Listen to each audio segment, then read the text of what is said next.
your smarts and my...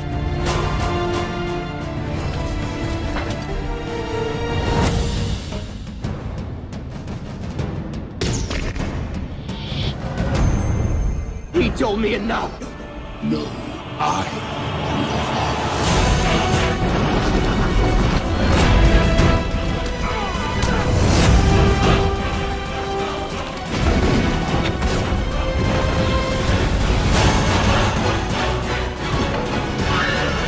Here's Chuck.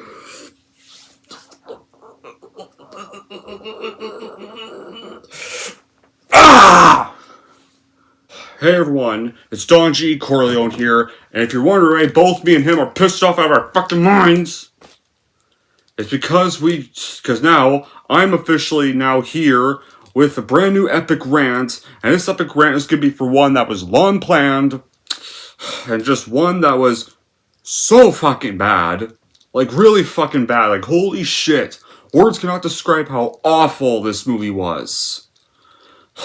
Before I get into all those details, what's this epic rant going to be for?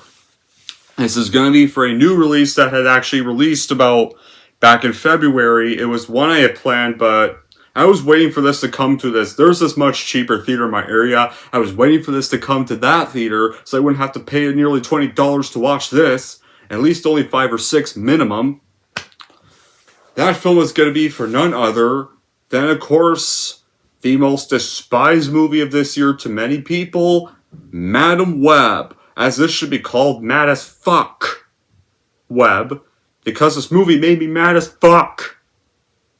What's the plot of this film? Well, we have a switch from the typical genre here, and this time Madam Web, instead of telling about an actual comic book character, it tells the standalone origin story of that character. And it's a suspense-driven Final Destination-style thriller that stars 50 Shades of Grey's Dakota Johnson as this girl named Cassandra Webb.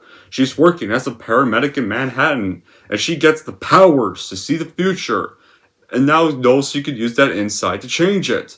And now she's forced to confront the revelations about her past, so she forges a relationship with 3 young bitchy women bound for powerful destinies. Not really. If they can all survive a deadly present. Yeah, that's pretty much it. Like, we all know how this was made. Like, Sony wanted to do their own cinematic universe. Like, everything needs to be a cinematic universe nowadays. So they began developing a Madam Web film for their own shared universe. It was around September 2019. And, of course, the script was going to be written by Susanna and Samples. Yeah, and then Clarkson would go on to be the director in May 2020. And it would be her feature film directorial debut. Yeah, it's a great way to start your career. And then Johnson got cast in early 2022. Then additional castings for the Spider-Women characters took place in the following months. And so, a standalone, grounded and gritty approach is what the creatives wanted for the film. And it was going to be turned to a suspense thriller instead. Then they began to film the movie in mid-July 2022. And then wrapped at the end of 2022, right through Massachusetts, in Boston, New York City, Mexico. Then, Clarkson and Parker's involvement as the writers was revealed months before this movie had released. And a score got composed by Johann Soderquist. But anyway, after this movie was dreadfully shot and marketed, and I wish it had got scrapped, wish it wasn't completed, it got screened at the Regency Village Theater in LA on February 12, 2024, 2 days before its release date. And released in the United States on Valentine's Day of February 14th. What a great Valentine's Day gift. Great one. For the couples. Real nice. And of course, I think you already know this. I don't need to explain it, but I'm gonna explain it anyway. It was panned by critics, and guess what, guys? You want to know how much it's made at the box office? Did it make the 100 million mark? No. Did it make the 200 million mark? No. It sure as shit didn't make the 400, 300, and 500 million marks. And it sure as shit ain't gonna make $1 billion. It only grossed, so far, $99 million worldwide in a month. No, not like a week or 2 weeks. Nearly 2 fucking months. Because soon it's gonna be April. So I'll make it 2 months. And its budget was $80 million. Shit. Yeah, that's when you know you fucked up. Like, that's my reaction. Now, this is gonna be crazy. I always planned to see this one. Not because I wanted to, but because for people's own benefits, so they wouldn't have to. But it took a while because I knew how shitty it was. I wanted to wait for this to hit the much cheaper theater in my area, so I don't have to pay so much jack shit money to see it. So I just did it yesterday on Good Friday, and holy shit. Wow. I bet you, not only was this film fucking horrible to get through, I could never bet they could make a Marvel movie that's worse than Ghost Rider Camera of Shakiness, worse than Fan for Shit, worse than Morbius or More BS, or as it stands for More Bullshit, as I call that movie, from 2 years ago even. Like, oh my god, this movie accomplished every minute of it. And this might have to be the #1 worst Marvel movie that's not in the MCU. I kid you not. Madam Web is just one of the worst superhero movie. It's probably the worst Marvel superhero movie ever made. It's got terrible writing, terrible characters, terrible action set pieces, and terrible acting. Dakota Johnson can't act for shit. She's so dull and boring as the main lead. And it's down to the terrible script. And to be fair, the worst thing is, this movie this movie was going a different approach to the comic genre, which is fine. It had an interesting concept with the Final Destination and Terminator thing. But it was poorly executed here. It makes more bullshit look like The Dark Knight. Or even many other better Marvel films. Makes it look like Spider-Man 2. Makes it look like X2, X-Men United. Many other greats. Everything just about the direction, the writing, the characters, the aspects, the designs are awful. The writing is poor. There's many concepts, ideas that are messy and bland. And the messy script creates this poor dialogue from the cast and the characters that are not interesting. And you want most of these main characters to die the minute you meet them. The special effects look even worse than what you probably would expect. And just about every actor in this movie sucked with their acting. This S.J. Clarkson, the director of this damn film, this is their directorial debut, and this is a great directorial debut to start with, because all S.J. Clarkson ever did was TV episodes. And she somehow manages to wrangle the worst imaginable from every single person. If you even get a career after this, I'd be really shocked. Nothing in this film works. You want to know what this plot was written by? Brain dead dumbass morons. The script looks like it was written by, guess what? A lazy college teenager that probably copies off people's homework, puts it in his notes, and probably makes it look like he did all the work. Or probably just had some nerd do his homework for him. And the cinematography, horrendous. And the aforementioned embarrassing performances, the audio editing, just so awful. Just way too much dubbing, too much brain-melting music, I don't know why this movie just didn't get scrapped. They could have just scrapped this whole movie to begin with if they knew this wasn't going to work, and they should have. Can Okay, you guys think films like Batman and Robin are bad? Okay, here's the thing though. Batman and Robin just is the least laughably bad. This film, and if you think Morbius is bad, Morbius just did the bare minimum, and Morbius was really just a boring waste of time. But this film does not. This film is just no. Where you just want to gouge your eyes out after you watch it. It just goes with comprehension below. It has just a point of no originality or ambition towards doing a thing. There's no superhero moments. Even like seriously, like more as shitty as Batman and Robin is. Batman and Robin has superhero moments. As shitty as Morbius is, that has superhero moments. Okay, regardless, like hell, I don't like Spider-Man Homecoming, and even that's a superhero film. Okay? Even Amazing Spider-Man 2, as much as people want to shit on, I may not be the biggest fan of Amazing Spider-Man 2, I've slightly warmed up to it a little bit. I still don't think it's a great movie though, but even that has superhero movie. It has superhero moments, and it's still a superhero film. And redeeming qualities. And even that I'd watch over this fucking film. Any day. And you want to know the biggest problem it has? Product placement. It's pretty much this lawn commercial, like a lawn commercial for the drink Pepsi.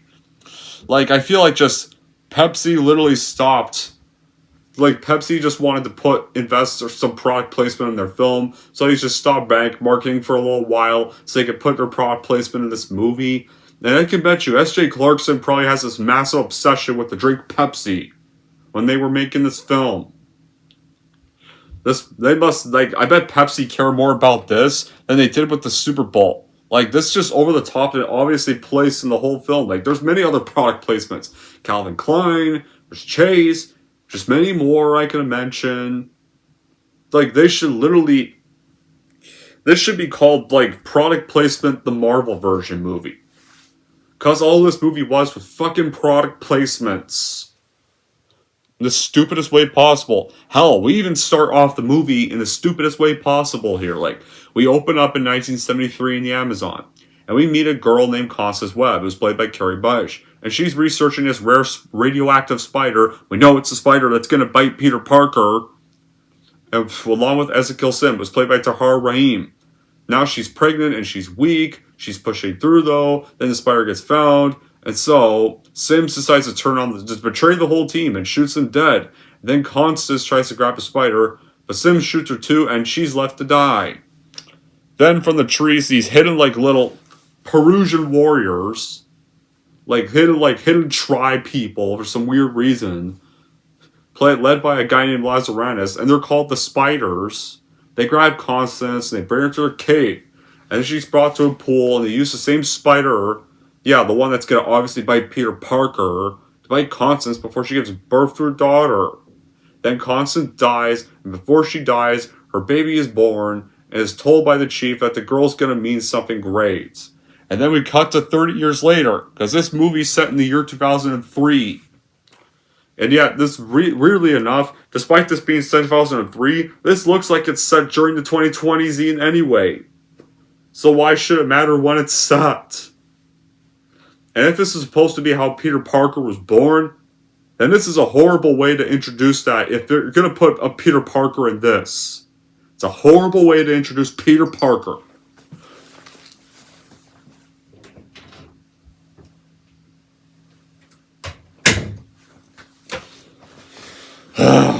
Yeah, anyways. Now where's I? The cat wanted out. Yeah, we're in Queens 2003. The girl's now grown up. Her name is Cassie Webb. She's played by a horrible actress, Dakota Johnson. She's working as a paramedic with a guy named Ben Parker, who we all know obviously should be Discount Uncle Ben. Yeah, it's Uncle Ben, guys. And now he's played by Adam Scott, a younger Uncle Ben. Yeah, they're taking care of an emergency. And then so after the emergency's taken care of, they're saying like stupid, obnoxious dialogue. I know it's like obviously unlikable, bitchy dialogue they're saying to one another. And you already know, like, as soon as I see this movie, I already starting to despise it. The minute these two get introduced. As soon as these two get introduced, I want them both to get the ambulance to get smashed by a truck and die. because they're so annoying. So then Cassie and Ben, the douchey versions of them, they return to the hospital. Then this one patient of Cassie's son is giving her a drawing for helping his mom. And Cassie seems a little bitchy about it, doesn't want to take it. But Ben tells her, let's take the picture and just throw it away later. Yeah, they're already assholes. So Cassie takes the picture. It's weird and awkward that some kid is thanking her for saving his mom. As uncomfortable taking a picture. Chick. This kid almost lost his mom. And you saved her life. And he's giving you a thank you. Don't you think maybe you should be nice about it? Bitch. Yeah, we are really at the start of this film. This girl's already bitchy. Throughout the whole movie, she's so bitchy that I was hoping the villain would win and kill her. And I never have said that for any protagonist of any Spider-Man related film. Not even Morbius. Not even even the MCU Spider-Man had some redeeming qualities. I definitely did not want MCU Spider-Man to die. Definitely not. I mean, you didn't like him in Homecoming, but he got better in the sequels. And plus, he's actually better when he's done by the Russos. Here, Cassie Webb was so bitchy. Honestly, I wanted this character to land on a Canucks ice rink, have the Canucks whack with a hockey stick, get kicked through an entire hockey net at a Canucks game, and turn to a puck on fire. Right there. Yeah, speaking of that opening scene, what the hell is it?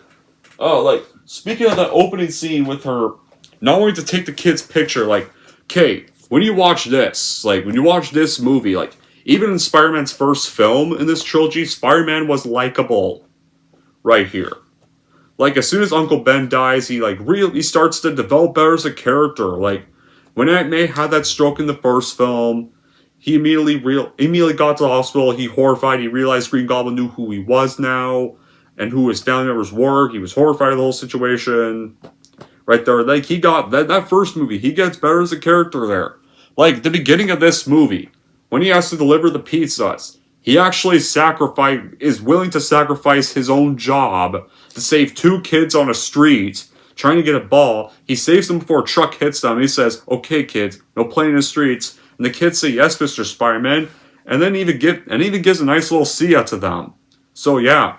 As much as he does lecture them about not playing in the streets, he's still nice to the children. He would still say a nice little bye to the children that he just saved. And hell, when Peter Parker loses his powers in this, you want to know one of the most risky things he does? He sees a building set on fire. Apparently finds out there's a little girl trapped in there. What does he do? Runs into the burning building, no powers, saved the little girl from dying. Right there, and almost died saving her. Right there, and so yeah, you get good warmth with this trilogy, and especially this film. Right there. Hell, even in The Amazing Spider-Man, this movie. You want to know what he did in his first scenes of Spider-Man, Garfield's version? There was a kid trapped in a car, and guess what Spider-Man did? Literally almost dies saving the kid trapped in the car in this as well. Even Amazing Spider-Man 2, he literally defends this kid from bullies and saves his science projects. And that's the same kid from the Rhino ending. Right there. So yeah. You see what I mean?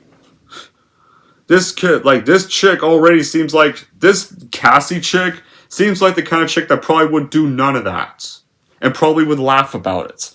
Yeah, I'm going to get to a laughing part of her in a little bit. But anyway, the screenplay is the worst superhero screenplay I've ever seen. It barely resembles an actual story. It doesn't even seem like a Spider-Girl story. So there's no reason to include them at all. The action scenes are just full of errors. They're just writing it without even thinking what would make them great. Just all of it is garbage. And the direction is garbage too. Most scenes get shot as if they're taken just straight from a phone. And action scenes don't get shown. It's because of the atrociousness of how bad the effects are in this movie.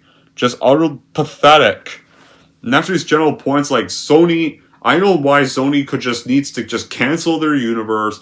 The originals, because, well, none of these have been great. The first Venom movie I liked, Let There Be Carnage was alright. Despised Morbius, I despise this. And Kraven the Hunter is going to be R-rated, and it also looks like shit because they're going to make Kraven the Hunter an activist. Yeah, and there's no connection to Spider-Man in any of these films. They're just being shot randomly. And it's directed by a guy who's done nothing but TV episodes. And, like, literally, Madam Web has no talent. And literally, it can't even salvage any goodness against this whole cinematic medium. Right there. And there was, like, no one, like, nothing could save this nightmare from the fate it had that already created for itself. Like, yeah, this Madam Web just comes from the same partnership that was, like, guilty of putting us Morbius, and literally learned nothing from Morbius right here, because most of the mistakes here get repeated, and they make them even worse. Right there. Like, seriously. Dakota Johnson is unable to hold back her disdain for a film that she clearly is just forced to do the paycheck for. Literally. You know, Paul Hotar Ram just taking the films of the Fortune Mal from other actors in the film, like Sydney Sweeney. And Madam Web, like, could have been promoted as this intense action thriller, but no. It's not even any of that. Right there.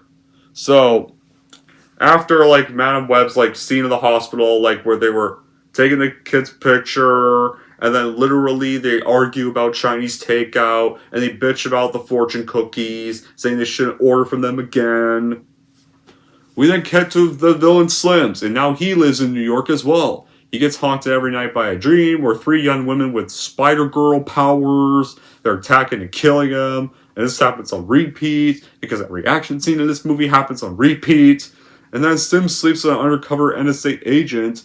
He tells this to her as well. Then he finds out who she is. And so Sims uses his power to poison and kill the agent. So, and then of course we get to Cassie and Ben again. They have to go to an emergency of a car that's on a bridge. They get the driver out, but Cassie gets stuck in the car. And then she falls in the water. I don't know how she did not die from that. She should have died from that, because that would happen in real life. But then a force envelops Cassie, and it has to literally activate something inside her. And she seems to literally hear things before she gets revived by Ben. Then after she gets revived, where she's getting weird little repeat Final Destination powers, they then go to a baby shower for Ben's sister-in-law, Mary. She might as well be discount Aunt May, because Mary, like, short for May or something like that. So might as well just be Aunt May younger. And this time, Aunt May is played by Emma Roberts. And honestly, I kind of feel bad that Emma Roberts somehow got forced to star in this, because personally, like, I don't mind Emma Roberts. I mean, I do enjoy We're the Millers. I do enjoy Scream 4. So, I wouldn't say I don't really mind her. And yeah, I know, like, she now has a kid as well, but they clearly just wrote, that's probably why they only cast her for a pregnant Aunt May, was because she was having a kid around this time. And then, like, at the baby shower, when they're literally playing this game of what their parents' role is, Cassie, I kid you not, makes things like, no, before that, like, when Cassie arrives at the baby shower, there's a barbecue going on, Ben gives her a Pepsi, she wants a beer, and said, well, after your incident, I don't think I should give you that. But it was just cardiac arrest. Your heart just stops for a few minutes and everything's fine. No, no, that's not how cardiac arrest works, you fucking idiot. Man, obviously, some people have actually died from cardiac arrest. Yeah, that's probably why you're not popular searching, because you suck at your fucking job. So then we get to the baby shower scene. Now we'll get to this part. And during this guessing game thing, Cassie literally makes things awkward during the games, where she literally says, like, my mother died the minute she gave birth to me. Yeah, just a shitty ass laugh, this annoying fucking laugh that makes preschoolers want to cry, makes crows want to peck out their own feathers, makes bugs want to jump off a fucking cliff. And this makes Mary uncomfortable, because she's clearly like, that's not funny. Yet Cassie clearly thinks it's kind of funny. So yeah, basically Cassie's literally laughing that her old mom is dead. Yeah, this makes me further despise, if you're trying to make us like this character, it's not fucking working. Cassie then experiences another moment that once again happens at the that she thought happened at the party, and she brushed it off as a deja vu. And she starts overreacting like six years old. Yeah, like just her character is just unlikable the minute you meet her, and gets more and more unlikable as this film progresses. So it's impossible to give a fuck about her ass. She gets hampered by awful writing. She can't rise above anything. Then gives just gives us a lead role to support, care about. And Cassie probably now has to be the number one most unlikable lead character in a comic book movie I've seen in a while.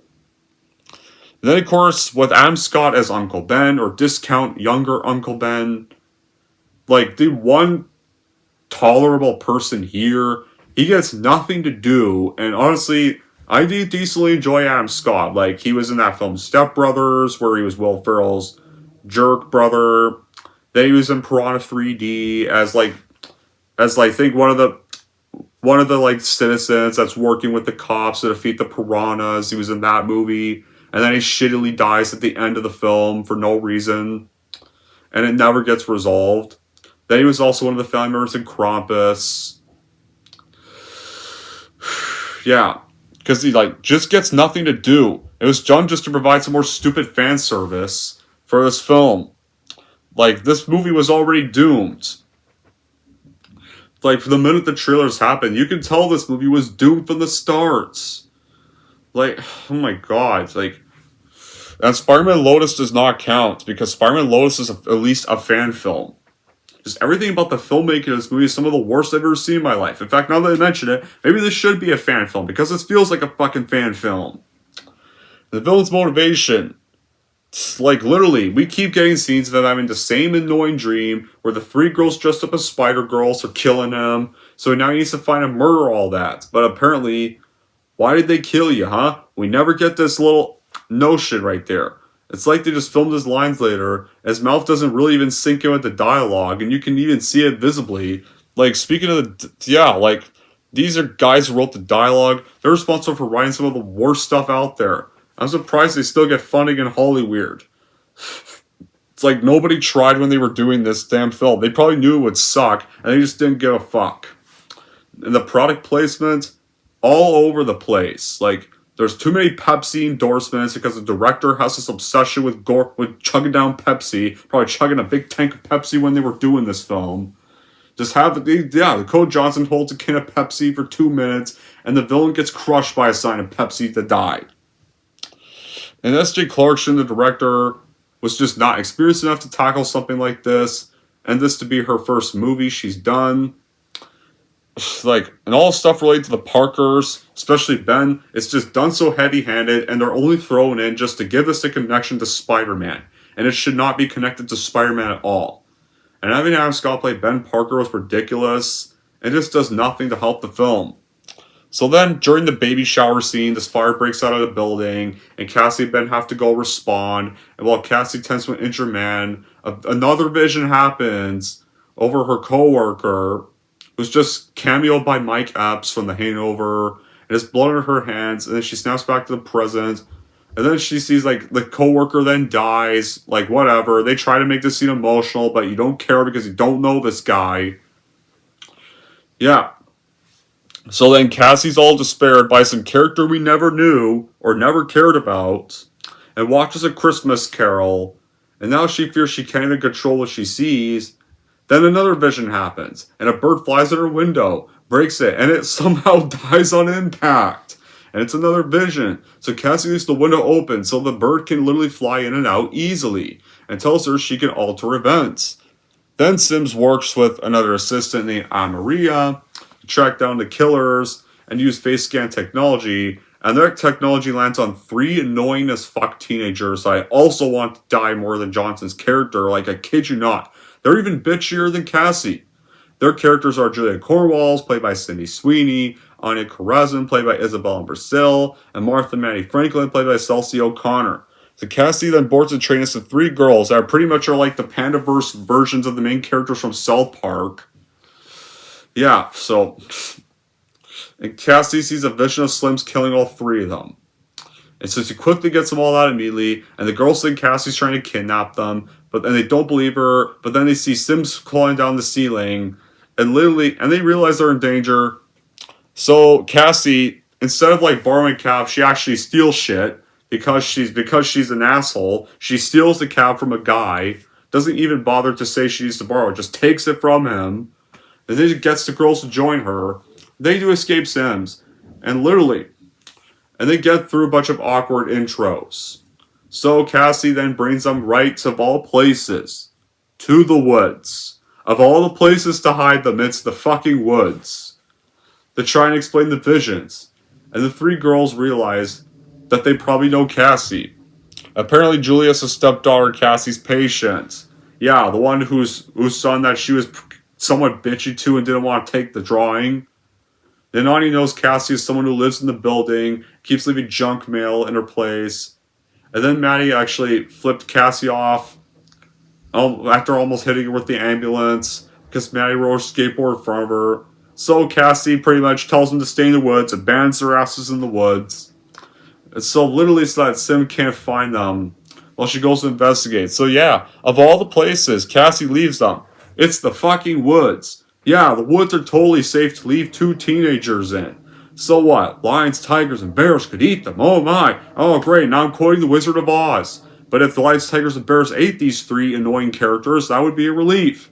Or hell, maybe get kidnapped by a homeless creep that lives in the woods. Because some actually do live in the woods, guys. Some kidnappings have happened in the woods. And there's the tone-deaf actors to spit out their cliche dialogues. And the camera work does not fail to amuse them for that moment. Like the story, it's convoluted, it's mind-blowingly boring. Like the characters, they're wooden, they're annoying, they're bitchy. Their dialogue is bitchy. Like there's even dialogue like, "You're the madam of this web. You're Madam Web." Yeah, this is a scene in the fucking movie. I kid you not. Yeah, the main villain getting killed by a Pepsi sign. But looking beyond the garbage, the film poses a bigger problem. Who's it for? Nobody. It's not aimed for comic fans. It's not aimed for morons. It's only aimed for morons. It's aimed for almost just about nobody with a brain. The only way this film could have been redeemed was if it was played as an unintentional comedy for laughs.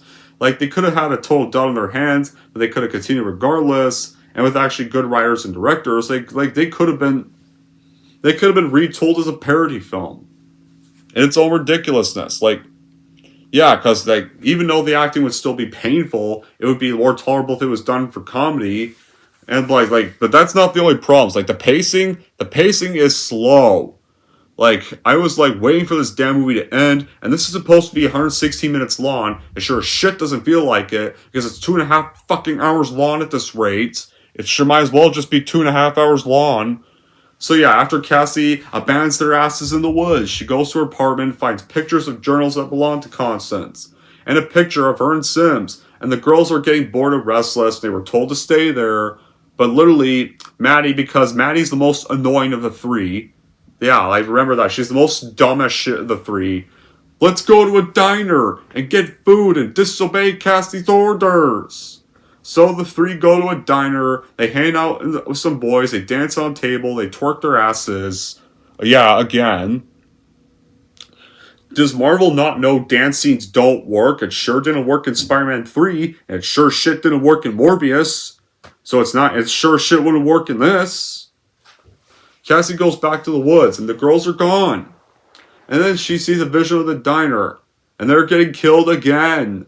Because we repeat the scene 3 times. She rushes to go to the diner. Sims gets out there first. However, gets there first. Just as he's about to reach the girls though, Cassie decides to damage property and crashes through the diner and it plows into Sims. So basically she now just wrecked a bunch of property, of public property. And somehow is not going to jail for that. So the girls run to the car and Cassie is mad at them. Even though it's your own fault for leaving them in the woods in the fucking first place, you dumbass. So they go to a motel room to hide. And they all explain their situations. And now they have nowhere else to go. Apparently we find out Julia's mother's a psych. At a psych ward. Her father remarried. And Julian feels that they'll want her around. Anya's mother's dead. Her father got deported. And she fears she'll get deported as well if she goes home. Maddie's father is wealthy, has no problems, and just wants little to do with him because she's also an asshole. That's that. Yeah, and they try to make this scene so emotional, try to make you feel bad for these people. But you just hate them, you don't. Like, what's so sympathetic about any of these people? Why should we feel bad for any of these three girls? Like, they're already so stupid the minute you meet them. Yeah. So, like, after that, Cassie returns to the diner she wrecked and experiences some psychic connection to Sims and knows her powers, and it tells her why he's hunting the girls down. And Cassie says there's no way they'd be capable of killing him. Yeah, it's just nothing but abysmal production quality right here. And the shaky camera work, laughable special effects. Like, there's no margin for laziness because any follow-up act has its work cut for itself and wants to make an impact. Man and Web makes no effort. It's formulaic, it's lazy, it's beyond silly even, just unwatchably silly. And leads have a hard time turning awful script to opportunity, and there's no room for them to, like, make an actually good characters themselves. Like, yeah. And the main villain's voice of this movie, his voice is just dubbed so badly. Like, he'd have his mouth move, and then he'd open his mouth, and 3 seconds later, it got the most basic stereotype villain dialogue you'll ever see. Another instance of the horrible production was also the costumes. Like, the costumes are the spider people apparently looked like they were just naked, and they were wearing a bunch of wires and paint on them. So basically, they were probably naked. They literally look like it. I kid you not. And after Cassie, drops the girls off at Ben's house, right there. This is where you get the sluggish finale. Like, she goes to Peru, visits the place where Constance worked, finds the spider chief, brings Cassie to the cave of the spiders where she was born, and their spirit gets separated, and she sees visions of her mom while she got pregnant. Apparently, she believed her mother didn't want her, and sees, like, literally Constance working hard to ensure Cassie would be born, is at risk of contracting a disease, and Constance was researching ways to remedy the condition. So, like, Cassie returns to her body and starts making her way back home. And then we get to New York, where Ben has to watch the three, and the three girls are still being annoying brats because they're throwing popcorn, they're ignoring what he's trying to get, the rules he's giving them, they're throwing popcorn over his floor. And then when he's trying to break down the rules of the house, and they're making a mess and trashing it, Mary then literally comes in and says the dumbest line. I think either my water broke or I just peed on the floor. What dialogue is fucking this? Who wrote this shit? I'm sorry. If you're pregnant and water on the floor, your water probably broke. That's probably the first option. And Mary's like, ew! And they're like, would you shut the fuck up? If you end up marrying a guy when you grow up, and if, like, later you two start to make love, that could probably happen to you too. So honestly, don't be surprised. And Ben has to drive all the ladies to the hospital. Then Mary gets to scan the girls. And then so Sim ends up going towards them. Cassie then soon finds nobody home. And then she sees yet another vision again, where Sims kills everyone. Cassie then has to steal again an ambulance because she keeps stealing shit, racing to go save them.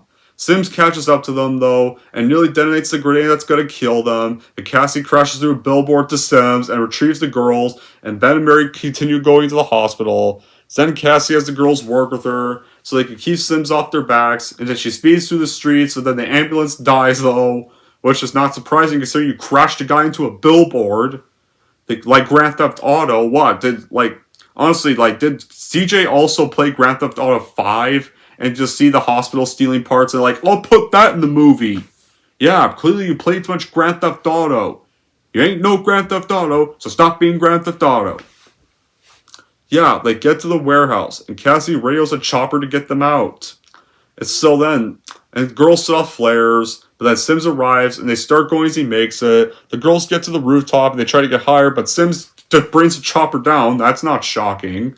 So the three girls have to make an attempt to help Cassie, but they're left hanging over the edge for their lives. Good.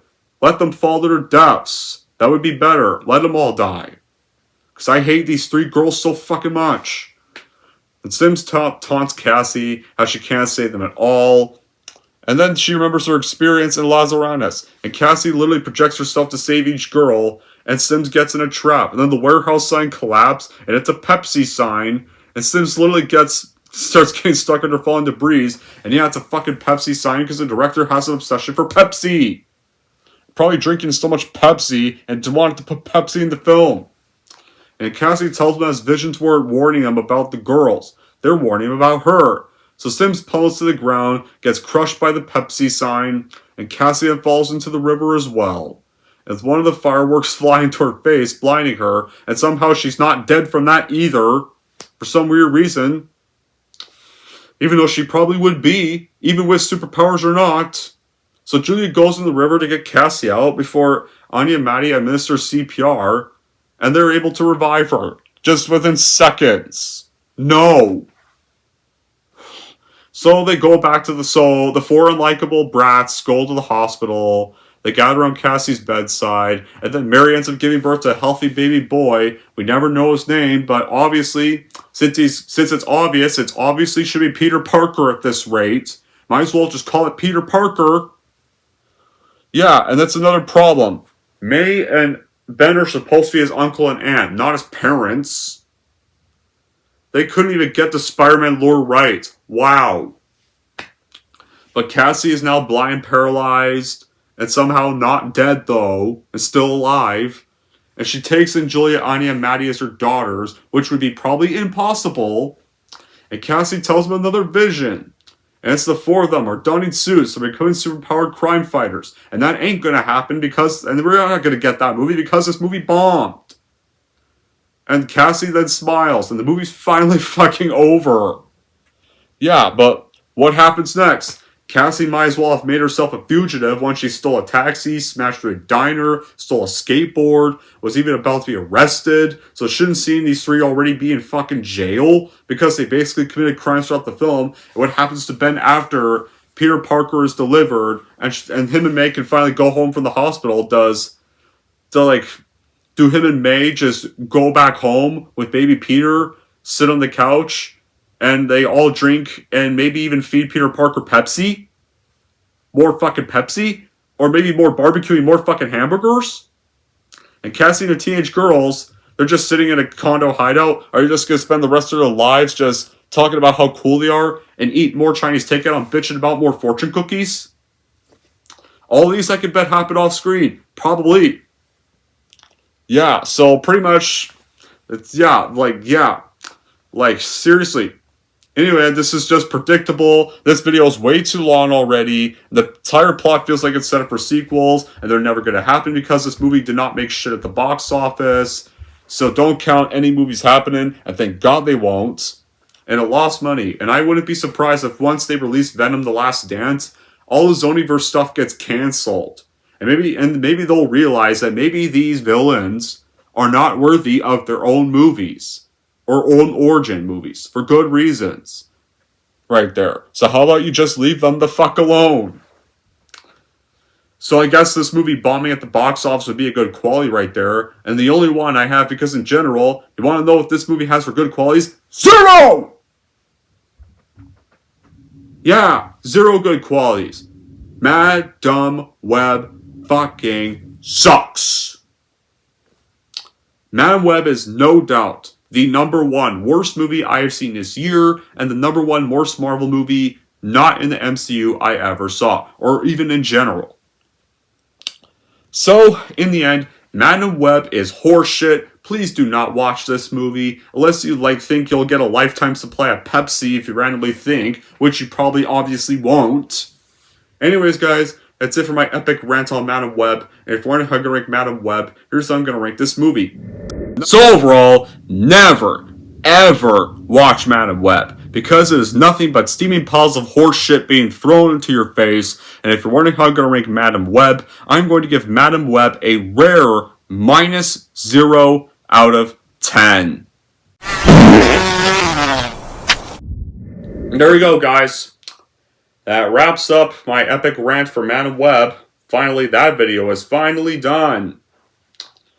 Oh my god, like, this video felt too long, but I had a lot to talk off my chest because this movie was just fucking terrible. It was nice to rip it apart, though. That's for sure. But, yeah, I want to know in the comments below for those who had the unfortunate pleasure of watching this movie, what you thought about it. And I wouldn't be surprised if all the reactions say it's terrible. I would not be surprised about that. But if you did somehow love the movie, tell me in the comments below. I'm interested in hearing opinions regardless, good or bad. Until then, guys, that'll be it for this epic rant. Thank y'all for watching. If you like this and want to see more, and don't forget to like and subscribe to Don G. Corleone.